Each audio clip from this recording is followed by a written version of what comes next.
여러분 지난 시간에는 고려태조 왕건의 됨됨이 인품에 대한 말씀만 드렸는데 이번 시간에는 왕건이 후손들에게 남겼던 그 유명한 후녀 10조에 대한 말씀을 드리려고 합니다. 왕건이 이제 유언의 형식으로 여러 이제 그 후손들에게 군왕으로서 지켜야 할 10가지의 덕목을 말씀한 것을 이른바 후녀 10조라고 얘기하는데, 그 후녀 10조 가운데 직접적으로 불교를 언급하는 것은 3가지입니다. 그러니까 10가지 중에 나머지 7가지는 주로 이제 군자로서 또는 임금으로서 갖춰야 될 덕목, 이런 것들을 설명한 겁니다. 뭐 이를테면은 간신을 멀리하고 이제 그 충신을 가까이 해야 된다라고 하는 것, 모든 정치에 있어서의 근본은 백성이기 때문에 백성들의 편에 서서 생각하라든지 뭐 이런 것이 있는데, 아주 구체적으로 불교에 대한 덕목을 3가지 들고 있는데, 제일 첫 번째는 뭐냐 하면은, 이분이 우리 고려라고 하는 나라는 부처님의 가피로 세워진 나라이기 때문에 임금을 비롯한 모든 백성들은 절대적으로 불교의 가르침을 믿고 따라야 된다라고 하는 것입니다. 그러니까 완전히 고려라고 하는 나라는 국시가 불교다라고 하는 것을 선언한 셈이죠. 뭐 이것은 당시의 입장으로 봐서는 신라도 불교 국가였고, 또 신라를 무력으로 통일한 것이 아니라 평화적인 통일을 이루었기 때문에 별다른 무리 없이 백성들에게 받아들여졌으리라고 생각을 합니다.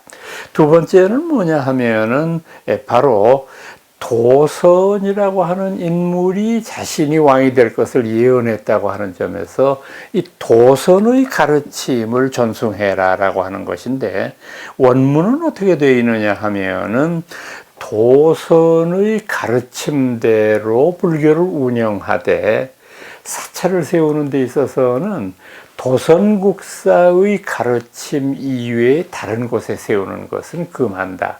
지금 이것이 지금 무슨 의미가 있느냐 하면은, 도선국사가 점지한 곳이라고 하는 것을 어려운 말로 비보사찰이라고 그러거든요.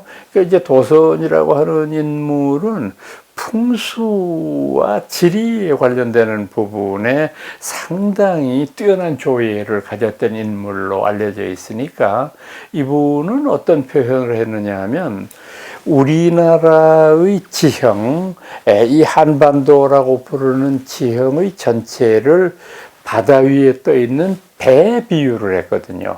그래서 바다에 떠 있는 배의 곳곳에다가 꼭 사찰을 세워서 부처님을 모셔야지 이 나라가 만수무강할 수 있다, 이런 생각들을 했던 거죠. 이제 그러다가 보니까 우리나라에서 사찰이 세워져야 될 이른바 명당이라고 부르는 자리는 백두대간입니다. 백두대간으로 쭉 흘러서 드디어는 남쪽으로 내려와서 백두산의 줄기가 남쪽으로 내려와서 태백산, 소백산을 거쳐서 오대산과 지리산에 이르는 이 한국의 큰 지형 가운데 백두대간의 중심부에다가 반드시 절을 세워야 된다, 이렇게 생각했고, 이것을 비보사찰이라고 붙들었죠. 왜냐하면은 나라의 국운, 운명을 결정짓는 중요한 곳이기 때문에, 그 다음에 이 도선국사의 가르침에 첨가해서 그 다음에 다시 신라나 고려에서 이제 그 절을 세우는 것은 국가적인 필요에 의해서 세우는 경우가 많아요. 국가적인 필요라고 하는 것은 이를테면 전략적인 요충지 같은데, 그래서 여러분들 가만히 생각해 보시면은 도선국사 이전에 세워진 절들의 경우도 마찬가지입니다. 이 부산에 있는 범어사 같은 경우도 생각을 해 보시면은 이 일대가 남쪽을 통해서 쳐들어오는 외적들을 막을 수 있는 전략적인 요충지잖아요.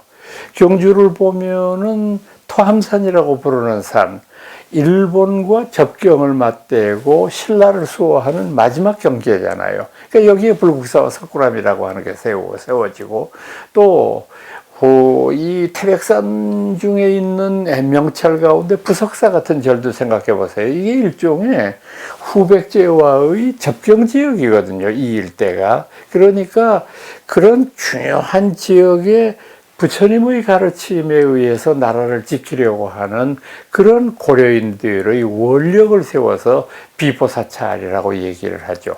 이 비보사찰이라고 하는 것을 중심으로 사원을 건립해야 된다라고 하는 그런 가르침을 주었던 것이고, 이것은 이를테면은 이제 조금 다른 얘기가 들을지 몰라도 옛날에는 이렇게 국가적인 목표에 의해서 절을 세우는 경우가 있고, 또 다른 경우는 뭐가 있느냐면 원찰이라는 게 있어요. 개인적으로 임금이나 혹은 돈이 많은 사람들이 자신이 부처님의 가피력을 입었다든가, 또는 자신의 신행으로 부처님을 모시려고 하는 그런 절의 건립이 있었는데, 그 당시에도 스님네들이 경제적인 활동에 동원되는 것은 철저하게 금지되어 있었기 때문에 고대 사회에서는 절을 세우고 난 다음에 반드시 그 절이 자립할 수 있도록 후원을 했어요.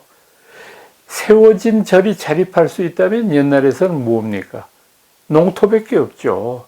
논과 밭을 하사하는 겁니다. 그러니까 그 절의 규모에 따라서 여기는 1년에 200석이다. 여기는 1년에 1000석은 해야 되겠다. 이런 것에 맞추어서 농토, 신라 때는 이거 시급이라고 부르지 않았어요? 그러니까 이것에 따라서 거기에서 배출되는 그런 이 식량을 가지고 절이 경제적인 활동을 할 수 있도록 이렇게 배려를 했던 거죠. 그러니까 이것이 이제 사찰 건립을 용이하게 하는 하나의 원인이 됐을 것이고, 세 번째 마지막으로 훈요 10조에서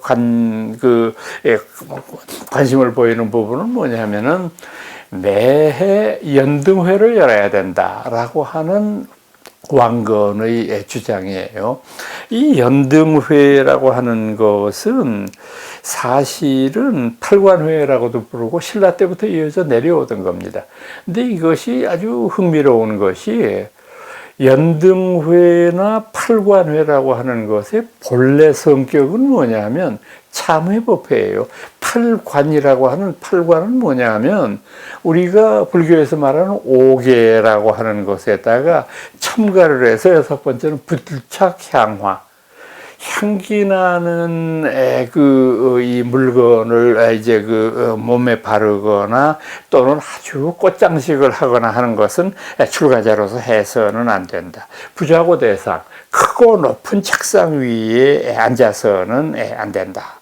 그리고 마지막으로는 우리가 어떤 경우든지 출가자로서 하지 말아야 되는 것은 부자락관청, 그러니까 자기 스스로 뭐 노래를 부르거나 춤을 추거나 하는 데를 스스로 가서 봐서는 안 된다. 이 세 가지의 금계를 넣어서 팔관 그랬거든요. 8가지를 막는 것. 그러니까 이것은 일종의 참회법회거든요.